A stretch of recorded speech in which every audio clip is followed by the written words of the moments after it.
Hey brawlers, welcome to the Brawling Pit. We talk about all things casual and kitchen table magic, like Brawl and EDH. You're listening to episode 36. I'm Johnathan Tang, and he is Jacob. Howdy, fellas. Hey, how are you doing? I'm not bad, man. How are you? I'm doing all right. Yeah, I mean, there's a new set coming out after all, and I have to sell my kidney, and Is it going to be one of those premium sets? Oh, it's not one of those premium sets because the MSRP of one of those premium sets usually is $240. This one's $355. I see. So this is even worse than a premium. Or, Yep. I mean, it's more premium than a premium set. Yeah, it's the premium set. Ultimate Masters is Holy coming cow. up soon, and oh boy, it's quite a controversial topic that don't really want to jump into today. Today, I want to talk about a very personal take on both me and Jacob. We both picked out 10 cards that we're happy to see printed in this set, and cards that we really like to see reprinted, but didn't. Yeah, today is the day that we focus on the silver lining. The ups and downs of the set releasing as well as context, that's a completely separate issue that we may or may not partake in eventually. Yeah, may or may not. There are no guarantees. Not promising anything, or not not trying to deny any possibility. Just want to point out. We'll see. Yeah, we'll see. Before we dive into the list, I do want to give an honorable mention from me. Wait, we could do honorable mentions? You didn't tell me that. You can do that too. Whatever. No, no, too late. Okay. I don't want to do any. No, right. Too late. Go. An honorable mention of just cards in general in this set. I feel absolutely nothing about this card being reprinted. In fact, I don't really like this card. It's Reckless Charge, which is red for sorcery that gives target creature +3/+0 and haste. Also flashback for 2 in red. Don't really feel anything about this card except when I look at the arts. Oh my god! Looks like Garish, right? Yeah, it looks like an orc from World of Warcraft. I'm like, what the heck? Yeah, that's my feeling about this card. Is yeah, it gives me that wow feel to the art for sure. Exactly. Yeah, it felt like an orc running towards you. Yeah, it looks like a cross between Garish and Thrall. Because like Garish has the really strong underbite, and Yeah. the canine teeth, and he's also charging you, but he's also kind of greenish like Thrall. Yeah. Oh, So, Garrosh is not green. Can't say that. No, He's Garish brown. isn't green, but Thrall is. Thrall is. Though. Yeah, Brawl is definitely Green- green. he's So green is this Jesus. guy. So is this guy. I've been made aware that Thrall is Green Jesus, so that's He is Green Jesus. yeah. Yeah, that's why Shaman is so strong. All those Yeah. Shutterwalks. Oh, I think it's the wrong podcast. Oh yeah. Sorry. All right. Well, so let's dive into the cards that we're glad to see, and we kind of ranked it from 10 to 1, where 1 is the card that we're most hyped, and 10 is the ones that we're not as hyped as 1, but still hyped, which is why they make the list. And let's start off at number 10 from Jacob. The 10th most hyped card. Now this is the least hype of the most hype. So these are still pretty hype. For me, that's gonna be Maho Mohi Jin. This is the 6-mana 5/6 flyer in blue. That's it. That's 4 blue. That's it. It's a French vanilla. Just Yeah. a 5/6. That Yeah. flies. It dies to That's it. Doomblade.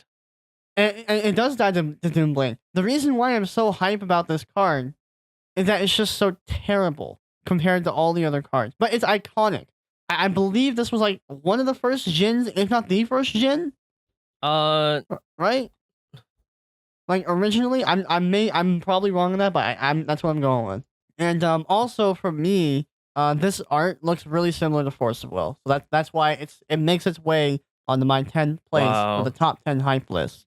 But it's not like the most hype. There's more hype to come. That's me though. Wow. What about you? That's amazing. Well, mine, my list, I don't know how Jacob organized his, but my list, these are all my pet cards that somehow got all reprinted in this set. And one of them, number 10, is Sigarda, Host of Herons. It's 2 green, white for a 5/5 angel that's legendary with flying hexproof, and it says spells and abilities your opponents control can't cause you to sacrifice permanents. And I played this for a long time. Ever since it got printed, I played this in standard, and then I played this in commander. And Yeah, this is such a great yeah, card. I guess I so love it. much use of this card is a good 5 for a 5/5 that doesn't die to Doomblade, and it protects everything else from edict effects, which So I just I'm love. gonna make a prediction though. I'm gonna make a prediction. Yeah. Um, I don't know what the rest of your list is, but I get the feeling that you like kind of pick these cards off of like good value and your personal usage with it. Whereas I think I picked not necessarily on power, but like I think my picks are just completely arbitrarily ranked. I don't know. Yeah, That's what which is I'm feeling fine. like so far. Which is fine. These are just like it's our personal take, right? So your personal take could be like and going off of just a Jin, I think you're kind of going the meme route. So you're choosing meme cards of the set to talk about, which is fine. The Jin is definitely not an expensive card. Like Sagarda, however, she was like floating around $10 for the whole time, and even Yep. more expensive almost in standard. But now Yep. I think it hasn't seen. Yeah, I believe Avison Restored was the only printing up until this set. So I'm pretty excited about this. Yep. Yeah. It's a great card. I love it. I love Sigarda. What's your number 9? My number 9 is T Cruise. You know, like T Pain, but you get T Cruise. For any for the uninitiated, what I'm referring to is Treasure Cruise. 7 in the blue, Oh 8 boy. mana, sorcery, Delve, which means you can exile any amount of cards from your graveyard, and for each card that you exile, it reduces the cost by 1 generic. So you can exile 7 cards and get this down to blue. Draw Yeah. 3 cards. Okay. This is on This my list card too. this card is actually just Ancestral Recall. In the internal formats, this card is just Ancestral Recall. Yep. It's so good, it's literally banned or restricted in those competitive formats. And I think in pretty much every competitive format except EDH. I'm not quite sure about EDH. I don't think it's banned Oh, in EDH. it's not banned in EDH. Yeah. Just not good enough. Yeah, but in all the other formats, this card is literally banned or restricted, like where possible. It's that good. And you said this is on your list too? Yep, this is also on my list. But you're cheating a little bit because I think you have 2 cards in the same slot. Because you also have this other card that's basically the same thing in the same slot. Dig Through Time? Yeah. Yeah, when I sent you my list, like Dig Through Time is like the same story, you know? Also banned in the internal formats. Actually, I think it's also banned in modern. I know it's banned in legacy because I remember the story of that happening was it was allowed in legacy for one set, like one set or one I say quote unquote set. What I mean is like when it first got released, it wasn't initially banned, and then the next set it got banned. So there was a significant period of time when Dig Through Time was not banned, and that completely flipped the format upside down. It made Delver amazing. You know, it was just crazy broken. Yeah, In fact, I think that was a crazy time to be in when it first got released, and I loved it. That was fun. it is a good card, and it is definitely banned or restricted in everything except Commander. Okay. You know, not looking at things like Frontier. I think Frontier, Right. if it still exists, Treasure Cruise and Dig Through Time, they are still in the format. They're still legal. Nice. Yep. I remember when Frontier was taking off. Yeah. It didn't take off very, very far, but you know. They took off some. Yeah. That's all right. Yeah. What about you? My number 9 is Treasure Cruise. Like I said, the whole thing is, you know, all the pet cards that I really love playing, and you know, T Cruise was one of them. It's literally one of the cards that I absolutely love playing. In fact, I have a place of foil Treasure Cruise Who still doesn't sitting in like my drawing binder. cards? Yeah, my favorite 3 words. Despite being a red player, like one of the thing about me is like even though I'm a red player, I still really like the 3 words. Draw 3 cards. If they print the risk factor in this set, you know, which is in Guilds of Ravnica, the 2 in red instant that draws you 3 cards or deals 5 at someone's face with Jumpstart, I wouldn't mind if they reprint that here, like just immediately. I just love drawing 3 cards, and Treasure Cruise is just great. It It only just costs scratches blue. that itch. Exactly. Also, it looks amazing in foil. It does. I don't personally own any foil T Cruises, but I've seen them and they look good. And by the way, now that you've been initiated, just in case you weren't, or you've been neglecting to do so, you are obligated to refer to this card as T-Crew. There's no other choice. Moving on to number 8, still a good card. These are still really hype. Is Talran Sky Summoner. That's my number 8. Oh boy. Yep. And Talran, once again for the uninitiated, is a legendary Merfolk Wizard. 2 blue 4 CMC for a 2/2. Passes the vanilla test, by the way.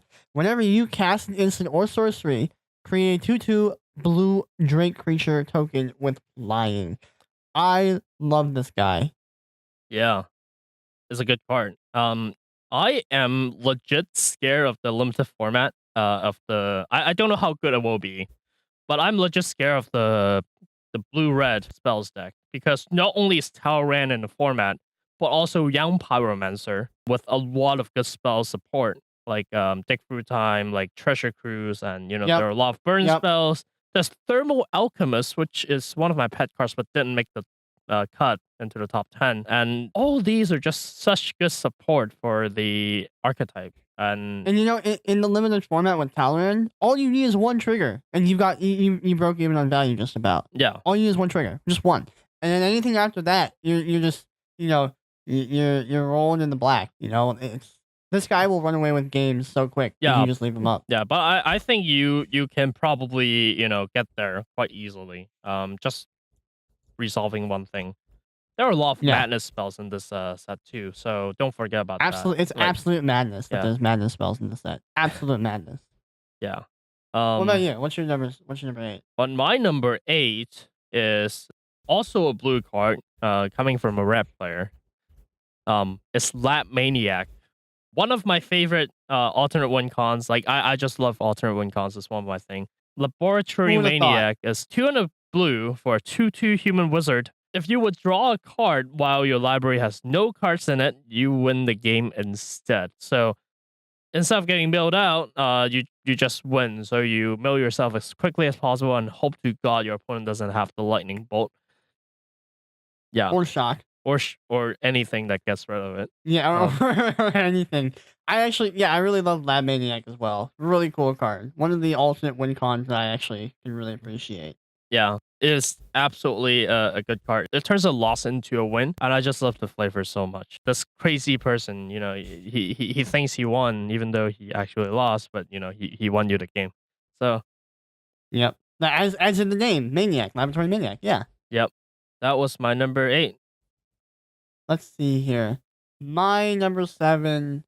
I think my number 7 would probably have to be Fiend Hunter. Fiend Hunter. And Fiend Hunter, I mean, kind of like the Jin. It isn't like an exciting or flashy card, but this card is it's a good card with amazing combo potential. Now I know at some point we've gone over what Fiend Hunter can do if you're able to pair it with a second exile effect. But let me just go over it one more time for the uninitiated. So Fiend Hunter is a 3-mana 1/3 human cleric, costs 1 white. When Fiend Hunter enters the battlefield, you may exile another target creature. When Fiend Hunter leaves the battlefield, return the exiled card to the battlefield under its owner's control. It's an owning effect. However, one thing that's important to distinguish here is that these were 2 separate triggers on one card. That is important because if you are able to blink or remove Fiend Hunter on the battlefield in such a way, you can permanently exile something. So an example of this is, let's say you've got a Tarmogoyf and I have a Fiend Hunter, but I also have a card called Cloud Shift. It exiles a card or exiles a creature, and then it immediately comes back to the battlefield after it resolves in one go. So I play Fiend Hunter, targeting your Tarmogoyf. I'll stack the triggers in such a way so that I'll get the exile effect of Fiend Hunter, cast Cloud Shift, and when it comes back in, Tarmogoyf is gone forever, and I get to exile something else. Yeah, absolutely That's bonkers. the idea here. You see in the recent O-rings, it's all in one clause now. Now they ward it until it leaves the battlefield. That's like the nerfed version. Yeah, so this is absolutely busted. And if you are curious, this is actually also in the limited of this set. Turn 2 Mist is in this format. It costs 1 and an Azorius for an instant that says exile target creature, return that card to the battlefield under its owner's control at the beginning of the next end step. So you can effectively spend 5 mana and 2 cards to remove 2 things, which I think is quite good. Exiling permanents is important, especially in this set. It looks like there's a very graveyard heavy theme. Yep. Yeah, I think Fiend Hunter is definitely a good pick, and it didn't make the cut for me, but it was actually pretty close. And plus, Fiend Hunter is like brings me back to Innistrad. You know, that's where I got introduced to it. Yeah, it's definitely a good card. What about you? What's your number 7? My number 7 is it may be less good, but coincidentally it costs 7. It's 7 for a 6 loyalty planeswalker called Karn Liberated. That's a good pick. Yeah, it is quite a good pick, but you can +4 to have target player exile a card from their hand. You can -3 to exile target permanent, or you can -14 to restart the game, leaving in exile all non-aura permanent cards, exile with Karn Liberated. Then you put those cards into the battlefield under your control.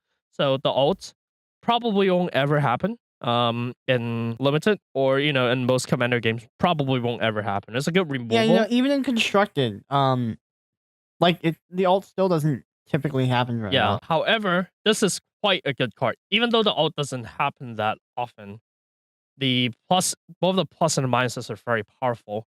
And being able to land Karn on turn 2 in Modern because you're playing Tron.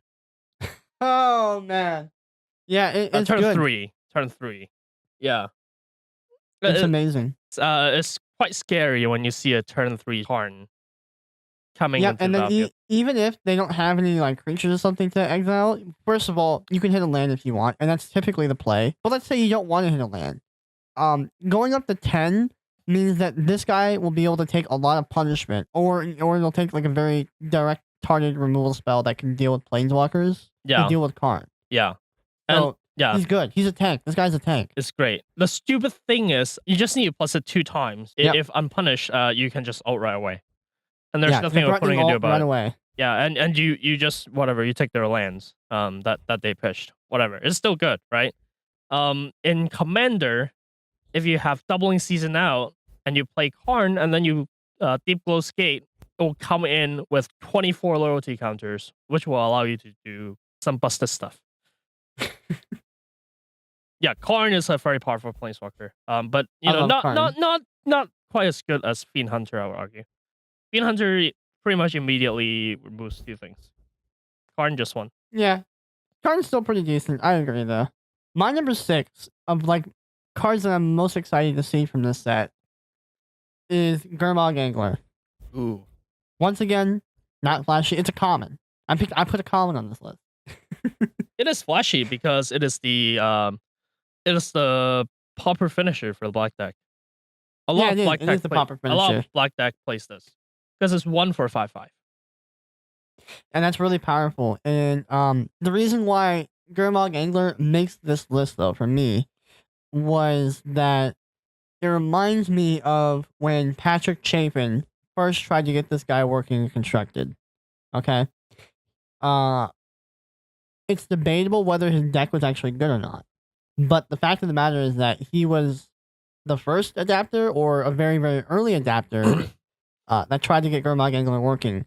Because the meme at the time was Patrick Chapin brought a limited deck to a constructed format, LOL. That was the meme at the time. And nobody believed in him. No, at least that's the sentiment that I think was had. It was like everybody was like, this guy is crazy. He literally brought like his draft leftovers to the PT, But it worked. Eventually, Gurmag Angler saw modern play. I think it sees legacy play in Delver, and it's like, wow, he's really good. Like Patty Chapin was right all along. I shouldn't be calling him Patty Chapin. Patrick Chapin was right all along. Wow. Everybody doubted him, but he was right all along. He was right all along. And that's why Gurmag Angler takes the spot of number 6 on my list. Yeah, absolutely good card. Yeah, and not expensive in terms of money either. My number six, on the other hand, it's quite expensive on the money side, which is why I think it's a great reprint.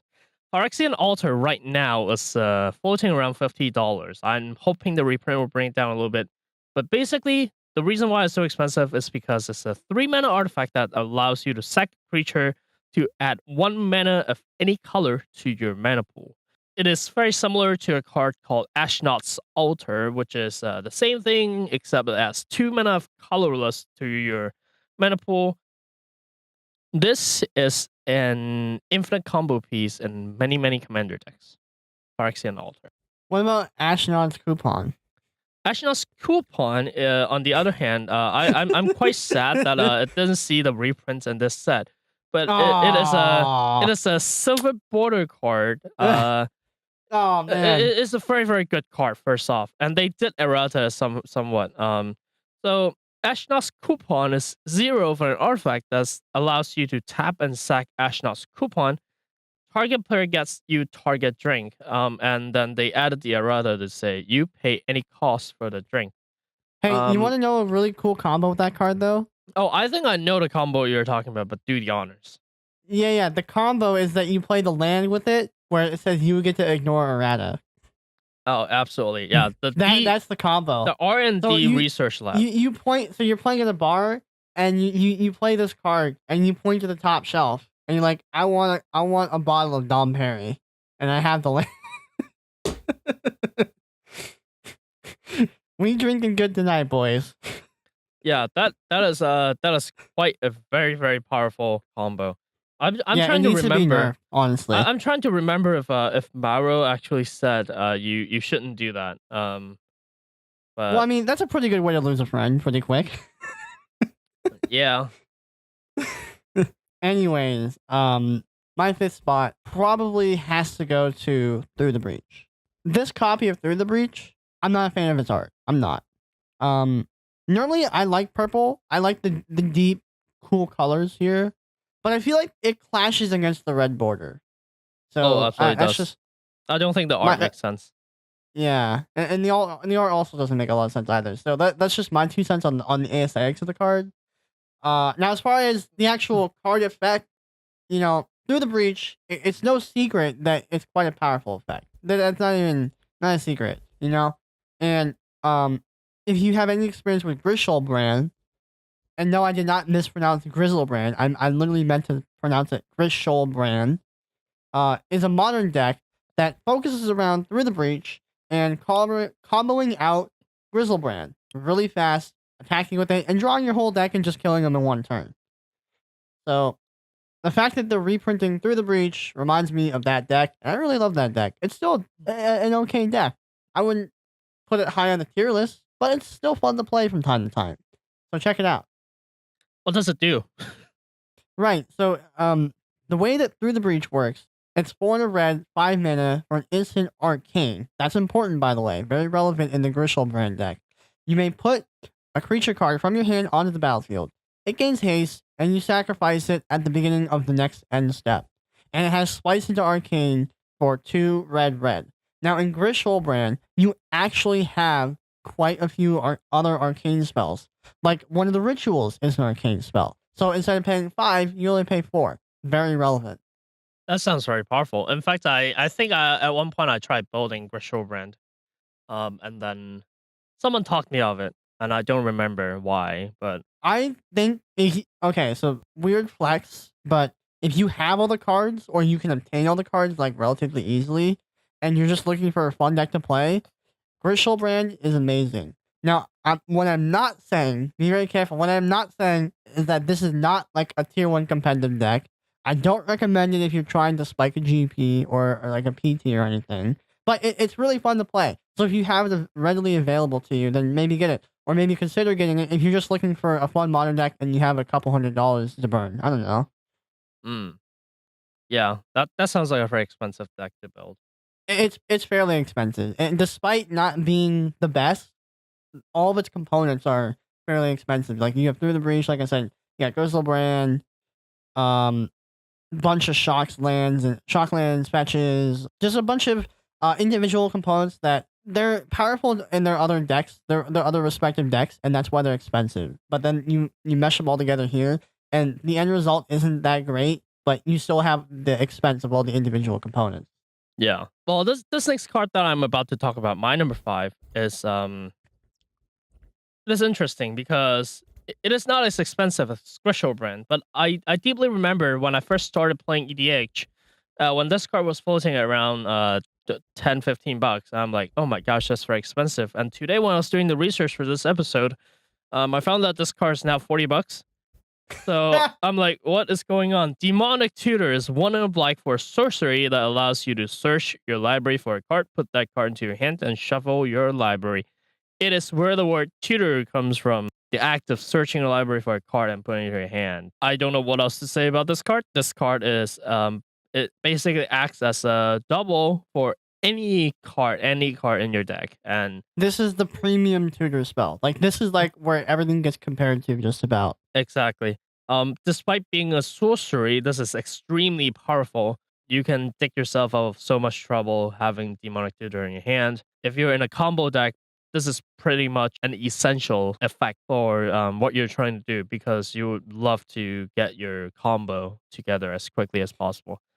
Yeah, and the nerf version of this card is Diabolical Tutor. Same text, it just costs 2 black instead for 4 CMC. Yeah, and Same effect. It's that the is exact same balanced. effect. Yeah, they consider that balanced. Turns out 2 mana to allow you to find any card is just too powerful. It is admittedly pretty powerful. Uh, okay. Have you ever gotten used this card to get a land? Like just not even a utility land or like a combo land, just a land, like a shock land or something. I have used this to find a swamp Okay. because I don't have a third one, and Yeah. I don't have other good utility lands in the deck. It was a budget deck. Oh a, man. a budget deck with demonic tutor in it. Well, I already have a Demonic Tutor in my Okay. All right. in my collection at the time. It was a Shadowborn Apostle deck. That's a good meme. Shadowborn Apostle is a 1 mana 1/1, and and you can have any amount of Shadowborn Apostles in your deck, and you can sacrifice 6 of them to go get a demon. Yeah, and well, you have to play black for that too. You got a demon and put in your battlefield, and then you shuffle your library, which is quite good. I just have a lot of cheap demons and a lot of Shadowborn. I think I have like 30 something Shadowborn in deck, and just a bunch of swamps. My commander of the deck is Chile. What this is also reprinted in this set, which I'm actually I'm like, wow, I haven't seen this card for a while because I haven't played that deck for a while. But Chile, Shizo's Caretaker, is 4 in black for a 2/2 legendary spirit creature. Whenever a creature of power 1 or less is put into your graveyard from the battlefield, you may return that card to the battlefield at the beginning of the next end step if Chile is still on the battlefield. So once you get your 6 Shadowborn Apostles out, if Chile is on the board, you can just tutor all the demons out, and you can do this every turn. I have a friend of mine that we were on a trip to some Grand Prix. I don't remember where. It was somewhere in California. Anyways, we were playing in the Airbnb that we rented the night before, and he had this really janky Shadowborn Apostle EDH deck. It was like the worst thing in the world. I wasn't playing at the time, but I was watching, and I'm like, okay, this is interesting. And he's a fairly casual player, so I was watching him play, and at some point in the game, I'm like, hey, this deck, you might want to like shape it up a little bit. Like here, you might want to improve this or something. Try not to be like mean about it because I know he's a casual player, but like hey, like here's something you might want to swap out. And he's like, yeah, I know, but like the point of this deck isn't to win. I'm just trying to like prolong the game or something. I'm like, well, what's the point? Well, that's exactly what our deck, the one we talked about last week, does. It just tries to prolong the game. I know, but like he picked Shadowborn Apostles to do. I don't know. Yeah, which is interesting. I don't get it. I just remember that after he said it, the room burst out into laughter. Like it was something really ridiculous about it. So that's Shadowborn Apostle really reminds me of some good times. So I'm glad that you brought that up. Yeah. If you're looking into a deck that can actually stall out the game and eventually win you the game if no one wins by, then check out our last episode 35, for pretty spicy deck tech and commander. Anyways, moving on. We are down to the top 4. Top 4 is pretty good. What's your Top number 4? Yep, the semifinals. No, I'm kidding. Okay, so my 4th place card is Acheron Crusader, a 1-mana 1/1 human soldier. Heroic. When you cast a spell that targets this card, Acheron Crusader, create a 1/1 red soldier token with haste. Jesus Christ. Yes, this card is really something. And in the limited format, if there's enough support for it, I suspect this will be a great pick. And it does look like there's quite some support for it. We already talked about the card in our honorable mention, the Reckless Charge, which is red for sorcery that gives a creature +3/+0 and haste. I don't think a lot of things can block a 4/1 and a 1/1 coming your way on turn 1. No, turn that's not a 2. lot. Yeah. Not a lot. So, and this card really reminds me of the Boss Fly deck that was in Standard, and the way that Boss Fly played, it was just it was like red deck weenies basically, like white weenies but red instead, just red weenies, and it played a bunch of like 1-mana dudes, obviously because this is a weenie deck, and it also played a bunch of enchantments and instants and sorceries. I think it was like the 20-20-20 build was the most popular. 20 mountains, 20 creatures, and 20 spells, non-creature spells. And basically, like, one of the best combos with this card was Dragon Mantle. Now, Dragon Mantle is a 1-mana enchantment aura, and you enchant a creature, obviously. When it enters the battlefield, draw a card. Enchanted creature has Fire Breathing, and Fire Breathing, just for future reference, just means you can pay a red, and you can pump its attack by 1 till EOT. So, the great thing was, you're trying to build a board. Dragon Mantle helps you pump your guys for if you have extra mana, and it draws you a card. Builds your board, makes your guys bigger, draws you a card. Like, that was like the main. That's like the main issue of any deck that tries to like play to the board, right? If you're gonna pump your creatures, you run the risk of them, getting blown up or destroyed, and then you're down cards because you invested extra cards like building up your creatures, right? Yeah, but you're basically converting your auras into the 1/1, which is don't think the 1/1 is nothing. Oh yeah, no. 1/1 can kill you quick. The 1/1 and can kill you. it has haste too to boot. Yeah, So, that's right. Ass up. Yep, and I really like that deck. That was one of my. I think that's probably my favorite deck I played. I think. Oh wow. Probably my favorite deck I played. That's some bold statement. No, it's not. No, one of my. That's probably my favorite red deck I played. There we go. Okay. Yeah. All right. What about you? What's your number 4? My number 4 is a card that we talked about plenty on the show, and interestingly, I don't know why, but Cavern of Souls is a land that comes into the play with a creature type chosen. You can tap to add colorless, or you can tap to add 1 mana of any color to cast the creature spell of the chosen type, and that spell can be countered. We already talked about how this card is like $50 or sometimes 60, depending on the set. I am happy to see this reprint because I have decks that needs this card, but I just can't afford the card, and now it's being reprinted. When this card was in Standard, you needed 4 of them. By the way, it was like $25 each. Yeah, it definitely wasn't $60. I regret selling my 4 Cavern of Souls. But yeah, we talked a ton about Cavern. Go check out literally even the last episode where we talked about it. I think my number 3, top 3, Noble Hierarch. I think this is probably the most expensive card on my list so far. Yeah, I think it's like $70. The top 3. $70, something like that. Noble Hierarch is another great bird. It's aggressive. I think this is probably the most aggressive bird because it pumps your attacker. And it adds 3 relevant colors: green, white, blue. Staple in I think it's a staple in Modern. I think Humans plays it and Infect plays it. Yeah, so. The most important feature of this card is the word Exalted. Yep. And green, you're looking at you're like, oh, green for an 0/1 of Exalted that taps for green, white, or blue, whatever. Why is this good? Yeah. The reason why it's good is because on turn 2, if you don't have a 3-drop to cast, you can just attack with the Noble Hierarch and it becomes a 1/2. The 1/2. Or if you're playing with infect creatures, that extra +1 is very relevant. That's actual an extra +1 is insane. Yep. And You know, if this card didn't have Exalted, it'd be like, well, why would we play this card? Let's just play Birds of Paradise. That card has actually been reprinted like a million times. Right. So, yeah, the reason to play this card is literally the Exalted clause. There's no other reason to play it. Just play Birds of Paradise if you don't need the Exalted. Yeah. Noble Hierarch is a good card. What about you? My number 3 is one of my pet card. In fact, I draft this card every time when I see it in my cube. It's Bitter Blossom, 1 and a black for a tribal enchantment fairy. At the beginning of your upkeep, you lose 1 life and create a 1/1 black fairy rogue creature token with flying. I love this card, and just does so much. It generates so much value.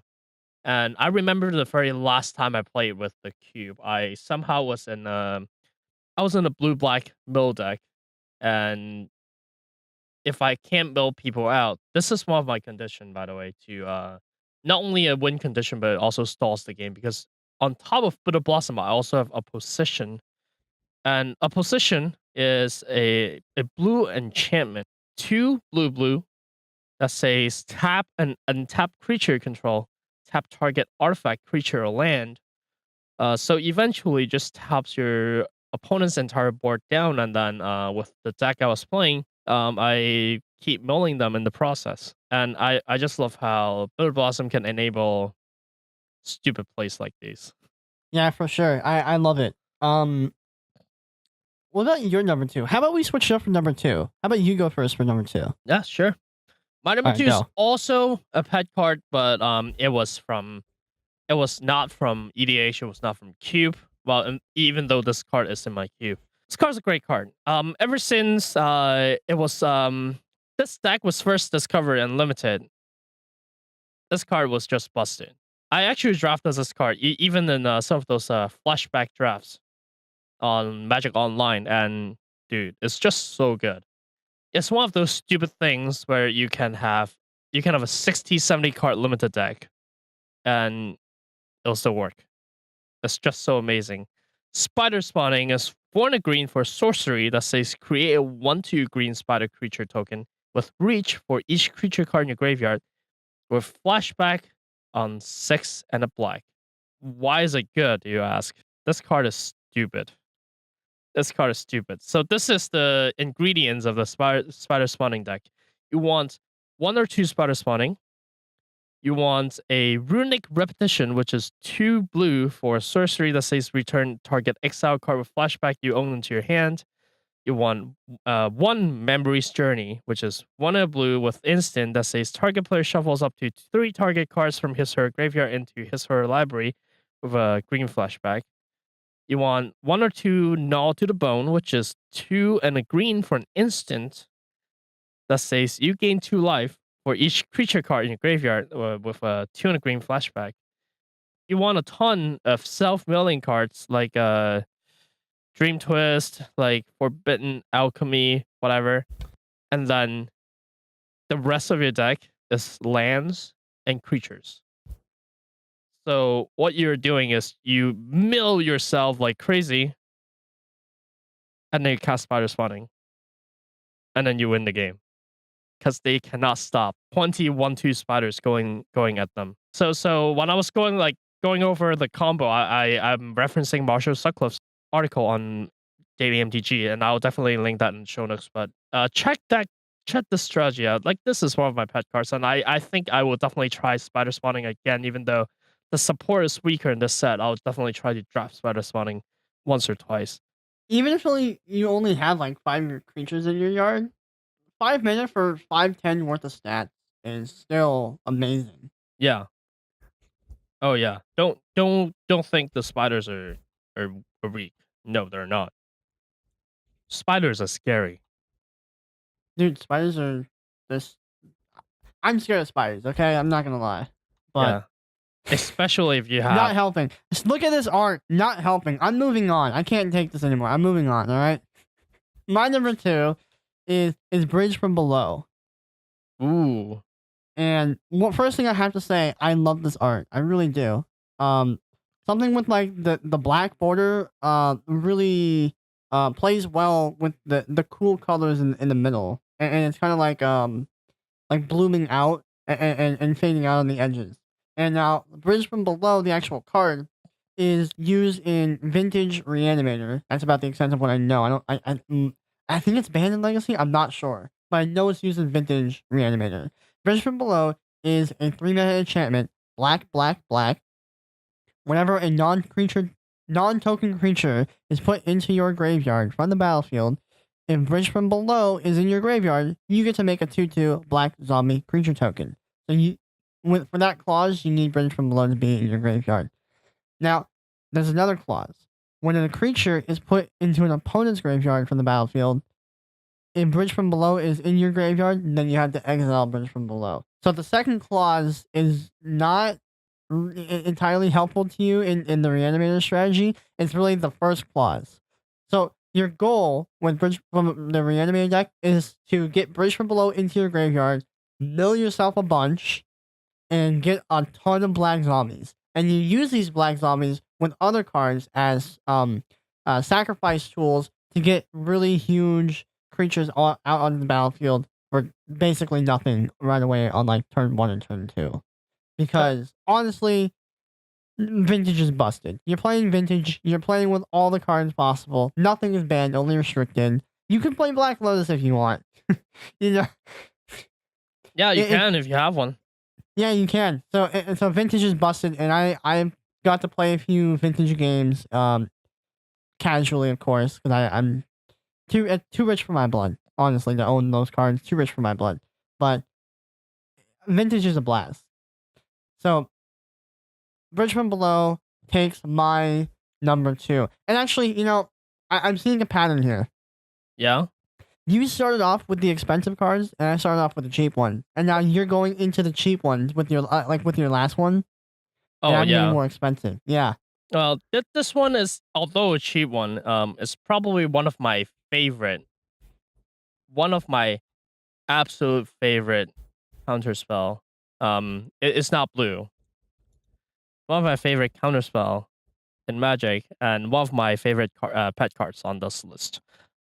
Or even out of the list, I think this is one of my favorite cards in Magic. Dawn Charm is 1 and a white for an instant that says, choose one. Prevent all combat damage that would be dealt this turn. Regenerate target creature. Or counter target spell that targets you. I can't tell you how many times, every time I have this in my hand when I'm playing my white commander decks, I feel absolutely protected. It feels like nothing phases me when I have this in my hand. I mean, if you look at the card, it doesn't seem that powerful, but just wait till that moment when you have that in your hand. It's like you're holding a Teferi's protection, but this is a second Teferi protection. It's like, I also really find the art interesting.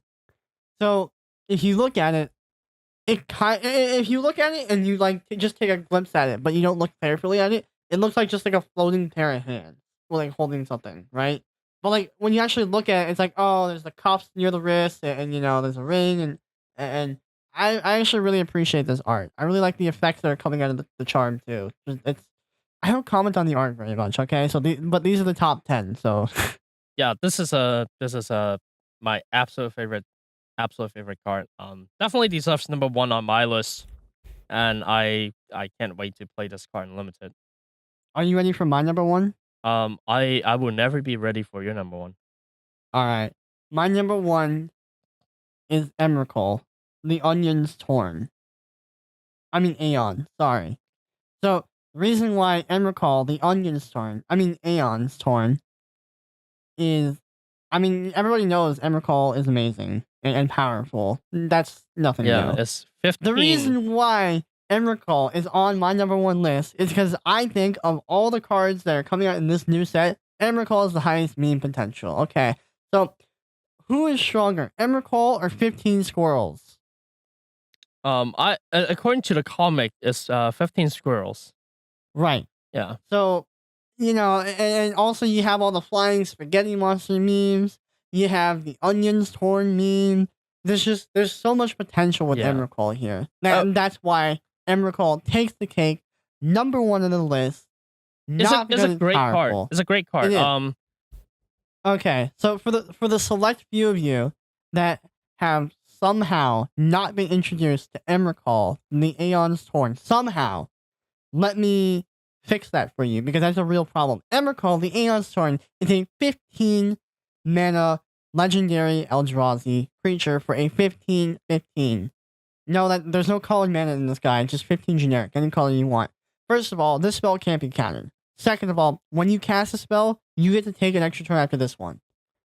Next, it has flying, it has protection from colored spells, and it also has Annihilator 6. And just as a reminder, Annihilator is when you attack with something with Annihilator, they have to sacrifice n amount of permanence, where n is the Annihilator, or the number that comes after Annihilator. In this case, it's 6. So when you attack with Emrakul, if you attack with Emrakul, whoever is defending has to sacrifice 6 permanents before they even get to go to blockers.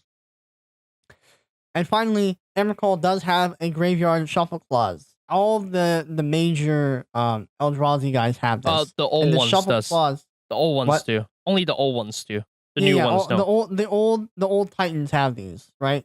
So when Emrakul, the Aeon's Torn, is put in your graveyard from anywhere, its owner shuffles their library or their graveyard into the library. By the way, this is a trigger, so you can respond to it. That's important. So Emrakul, in this limited format, has the combo potential with Goryo's Vengeance. And Goryo's Vengeance is a 2-mana instant and says return target legendary creature from your graveyard to the battlefield. Exile it at the end step. It gains haste. So basically, what you want to do is you want to get Emrakul into your graveyard. Now, like I said, this is a trigger. You have the opportunity to respond to this. You put Emrakul in your graveyard. Trigger goes on the stack. Play Goryo's Vengeance, targeting Emrakul. Now you have a 15/15 Annihilator 6, protection from basically everything with haste. They're going to sacrifice their whole board unlimited, by the way. And while you don't get the extra turn, you wipe their board. That sounds quite good. Like, including lands, too. Like, it's just gone. I am really just excited that this can happen. The last time that we saw this printed in, like, a supplementary set was, I think it was Modern Masters 2015. I think. Don't quote me on that. And in that set, it was not possible, or not even really feasible to pull that combo off. It really wasn't. But now it is. Now we have Goryo's Vengeance and Emrakul in the same limited format. This is going to be nutty. Yeah. It already sounds nutty. And wow, your number one definitely tops my number one in terms of power. That wasn't even the reason why I put it there, but I think I definitely need to summon my army of squirrels, so that I don't have to be in fear the whole time that we talk about the rest of the cards that we have. Yeah, you need 21 squirrels. 6 of them are the sacrifice to the Annihilator trigger. Yeah, exactly. Oh my gosh. And then the 15 elite 1/1 flying squirrels to take down the Emrakul, the World Eater, by the way. The infamous bad boy that devours entire planes. Taken down by 15 squirrels. Wow. Flavor fail. Yeah, so those are the 10 cards that we are happy to see reprinted.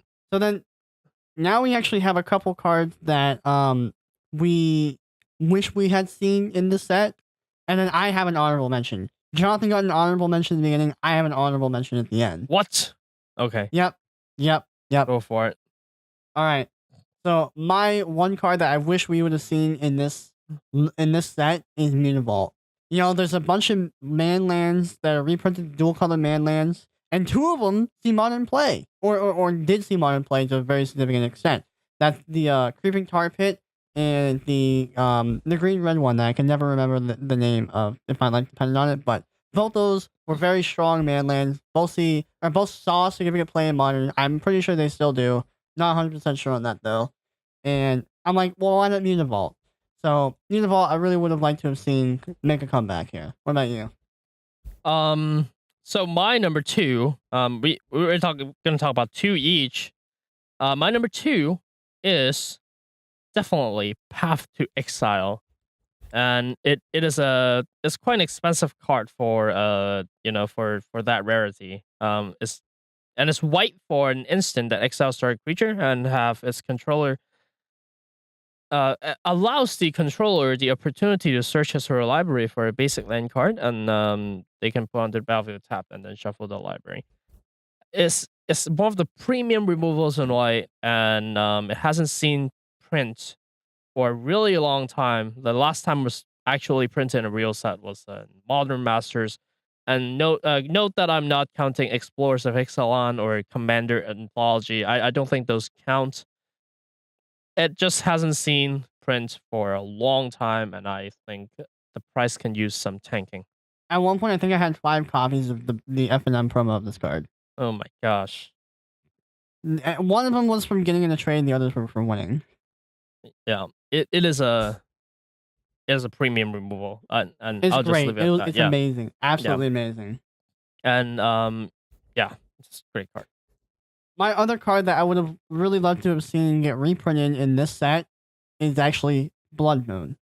Not Blood Moon. because I think it needs a price adjustment. Not any of that.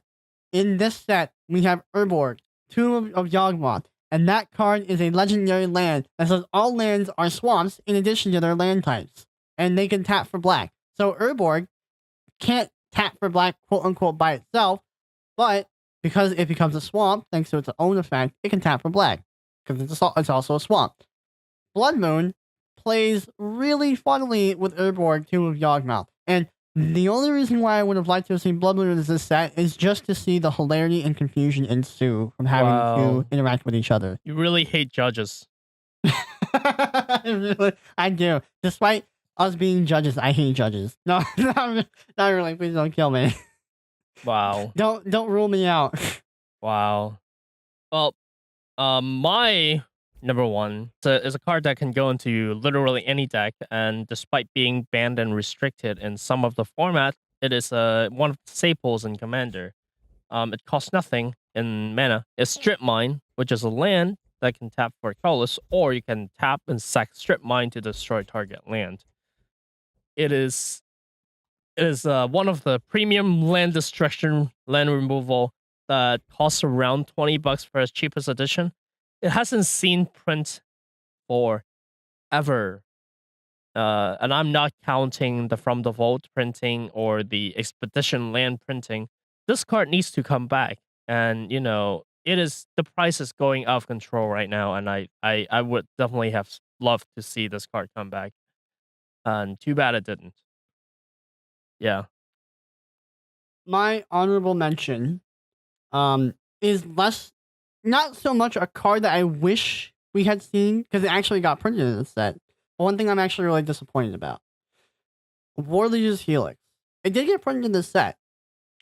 The reason why it's an honorable mention is I feel a little cheated. Like I feel disappointed in the art. It's not that the art is bad. It's more like they reused the same art from the F&M promo many moons ago. Many moons ago.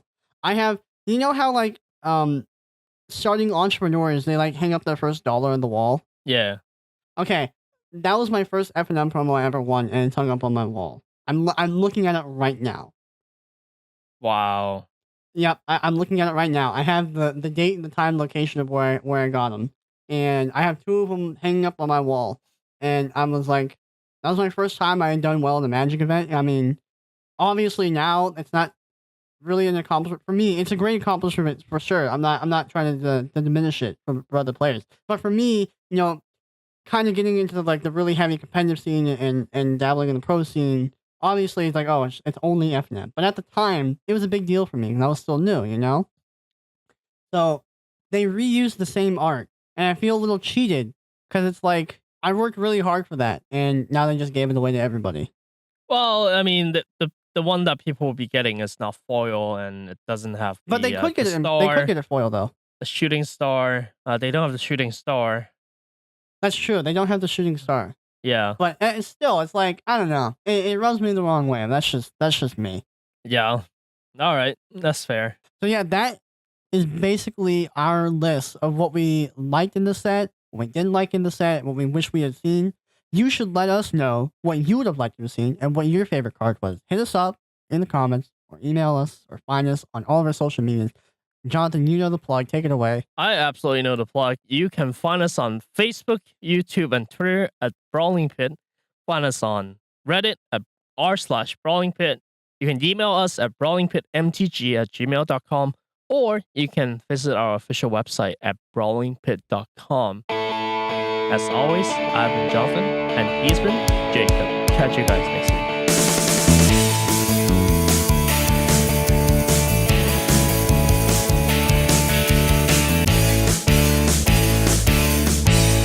Hey, Hey, how was your Thanksgiving? my Thanksgiving is great. Yeah, get to see my family after a long time, and it was a pretty chill Thanksgiving dinner. We skipped the turkey because I absolutely hate turkey. Really? I yeah, Huh. I don't like the texture. I don't like the taste. Okay. I don't like turkey. All right, fair enough. I understand. Yeah, so we had a pretty good steak roast and some family meal. It's a small Thanksgiving, which is rare for us. We usually have friends over, but it's easy, it's chill. I loved it. How's yours? I went to a party for my Thanksgiving, and that was actual Thanksgiving Day. I went to a party, kind of like a little atypical, because like while gatherings for Thanksgiving aren't atypical, they're pretty typical, I guess, in that regard. Um, this was more like a an actual like party, so to say. Oh, so there are like DJs and stuff. It wasn't like a wild party, but yeah, it was like a casual party. Like, okay, I mean, everybody go get your food. I mean, there was turkey and stuff, like typical Thanksgiving food, but it was very much structured like a party where it's like, okay, I mean, just everybody like go help yourself, and there's like a bunch of tables and a lot of people, not necessarily even like family. The football game was on. It was very much like a casual party. Nice. Well, it was, yeah, it was okay. I didn't really know a lot of the people there, but it was nice to meet some new people. Yeah. Um, and then after that, um, the day after, you remember we had Korean barbecue. Yeah. It was great. We had way too much meat. Yep. It probably 2 days in the gym worth of meat. Um, it was quite a lot, but it was good meat. It was worth. It was It good. was worth it. Yeah, it was worth it. We don't do it every day, Um, so that it's okay. definitely don't do it every day. So thank God. Now But after that, we have something special that we need to plug. oh, dude, yeah. Um, this is one of my favorite food. I'm a huge foodie. I love good food. I love them so much that even though I'm lazy as hell, I cook a lot of food for myself because I crave them so much. Like the other day, I just craved something. I just made it, Okay. even though I absolutely hate cooking. Um, I love eating, which is why I cook. All right. And this menu item from this one restaurant is my absolute favorite Well, at one let's point, let's and tease even him a little now. bit. What Yeah, what is the restaurant? is most people wouldn't even think of this as a restaurant. Most people think of this as a Fast place food. that Yeah. yeah, fast food, bad, unhealthy food. Yeah. Denny's is the place. Denny's is a diner. Yeah, and Denny's is a diner. typically you don't think good food when you think Denny's. You think it's like food and Yeah. price. Like wait, it's the place you go to when you just want like mediocre everything. And Yeah, for me, yeah, or when it's like 3 a.m. and Denny's will be the only place that's open, and that's when you yeah. go there. And additionally, there's no Waffle House open. That's Yeah, also the yeah. other I think condition. Waffle House definitely plays above Denny's, Oh, except absolutely. when this menu item is on their menu. Right. Dude, I love this thing. What I'll let you do the honors. So the menu item in question here is known as the Bacon Sundae. Basically, it's vanilla ice cream, bits of crispy bacon, and maple syrup. Now, you might be thinking, that sounds disgusting. I'm turning this off because my ears are bleeding and I'm puking from how awful that sounded. Okay, I had the same reaction. Jonathan's the one that turned me on to this food. When he first pitched it to me after F&M, he's like, let's go get bacon sundaes from Denny's. I'm like, what did you just say to me? That sounds disgusting. Never talk to me again. And he's like, no, man. It's good. And me being an open-minded person, I still said that sounds disgusting, and to get out of my face. And he's like, try it. And I'm like, okay, fine. He pestered me 3 times. I'm like, okay, I'll try it. I'll give it a shot. And my God, I have not lived until I had that bacon sundae for the first time in my life. It is good. And this weekend, we went to 2 separate Denny's, right? Was that it? Yeah, we went to 2. Yeah. And the first one, they remembered how to make it. We had like the old guard, Yeah, the server probably was around for 6-7 years, and she knows what's up. She's cool. Yeah, she knew what was up. Yep. And she knew how to make it, and it was great. Exactly how I remembered it. Yeah, absolutely amazing. But then the following night, when we met up again, Yep. we weren't even planning on having it the second night. Yeah, no. Yeah, I didn't plan to see you the next day. It just happened. That girl didn't know how to make it, though. No, she didn't. And you can't fault her. She's new, or at least she's new. She had one of those faces where bacon Sunday. Oh, don't talk to me. That again. sounds disgusting. Yeah, like get out of my restaurant. Like, yeah, exactly. So we had to use the trick, the build your own sundae trick, and ask for a scoop of vanilla ice cream, the maple syrup, and the crispy bacon. The bacon came soggy. There were way too much maple syrup, and one tip. Okay, first of all, what I want everybody to do is to try this. Unless you're like vegan or vegetarian or don't like ice cream. If you don't like ice cream, I don't know how you're living right now.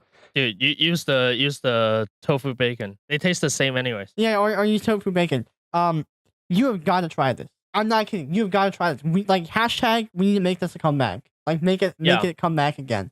And yeah, absolutely. My one tip to everybody in all of our brawlers that want to support this notion. Okay, just ask for ice cream. Well, first ask if they remember how to make a bacon sundae, and if they do, they'll take care of you. If they don't, then you say, I want vanilla ice cream and I want bits of crispy bacon. Say crispy bacon on the ice cream, and ask for the maple syrup on the side. Yeah. That way you can add you can add however much maple syrup you want. Because the issue with our second trip to Denny's was that she added way too much maple syrup. Like when you got to like halfway, it's like I'm eating literal straight diabetes now. Yeah. It wasn't good. So that is our goal. We have an agenda here. We're not unbiased in this. Don't get us wrong. We have an agenda here. Hashtag bring back the bacon sundae. Hashtag bring back the bacon sundae. No. Actually, no. I got a better hashtag. Hashtag bring back the bacon. That's it. That's what we're catching. Oh man. Hashtag bring back the bacon. Yep.